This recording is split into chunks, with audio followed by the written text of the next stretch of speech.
So, what do you think 2017 holds? We already have a good picture of what's going to happen for 2017. Last year, two people dominated it. That was Nikon and Fuji. Fuji with the X-T2 and Nikon with the Nikon D500.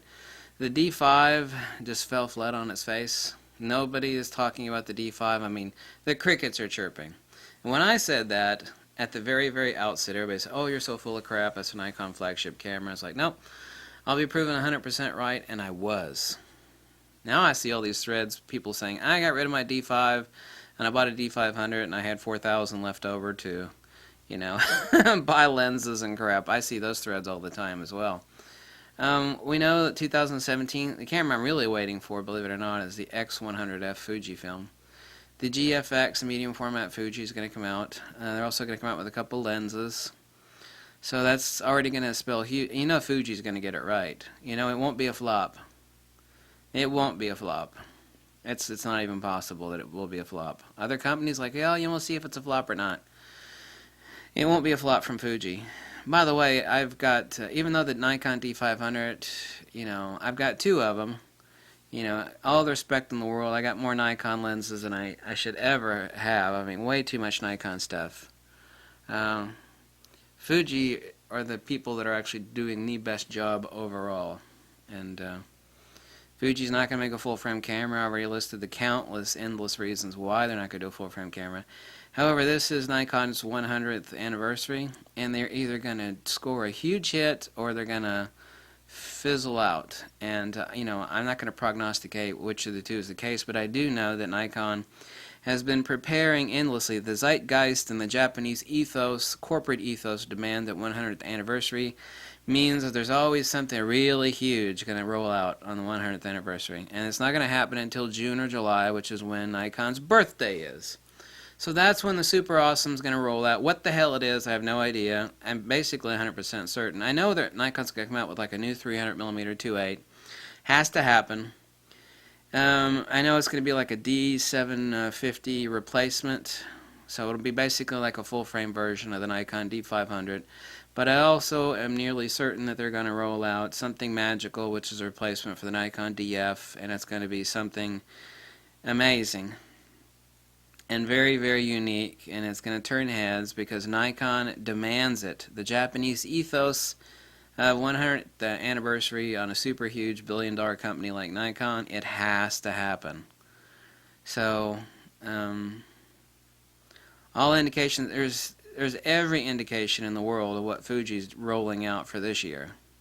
So Fuji's already a winner for 2017. Whether they become number one as far as the winner for 2017 depends on what Nikon rolls out in June or July.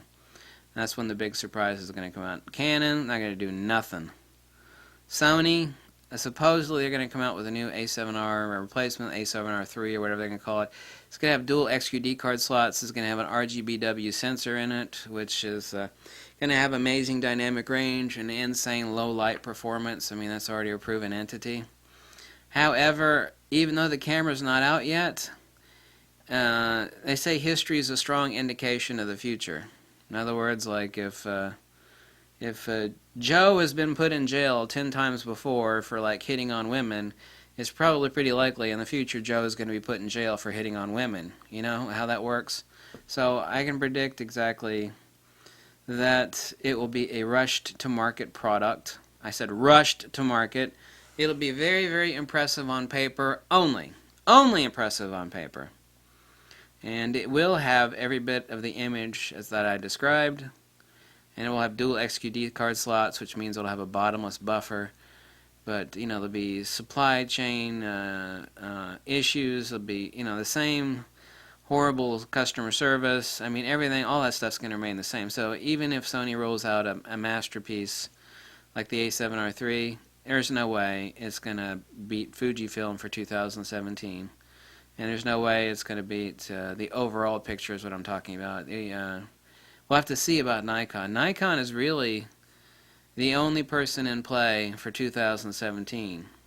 Canon's not going to do nothing. I know they're not. Sony has got that up their sleeve that they're going to roll out here soon or sometime soon. Maybe the end of the year, maybe the middle of the year. We already know what Fuji's going to do. Fuji's already got huge plans for this year already. I mean, they already rolled out the X-T2. Once they roll out the medium format and the X1, I'll be the first bitch on the block with the X100F. I mean, I got hookups on the inside. Not at Fujifilm, but other places. And so I'll be one of the first person. I should be the first person to review that thing, at least on a commercial level.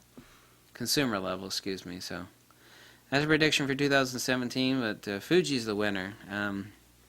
Even though I got tons and tons of Nikon stuff, love Nikon to death, Fuji is, yeah. Fuji's right where it's at. Fuji is very, very, very impressive. And, hell, I bought every lens that they make except for 2 of them. That crappy 18mm, and I still think about the 100 to 400. I really don't need it. I don't own a Fuji system to have the huge glass. I got Nikon and huge ass glass with Nikon. I don't need the super huge glass for Fuji. I just don't. Not across 2 different platforms. I already got tons of huge glass for Nikon.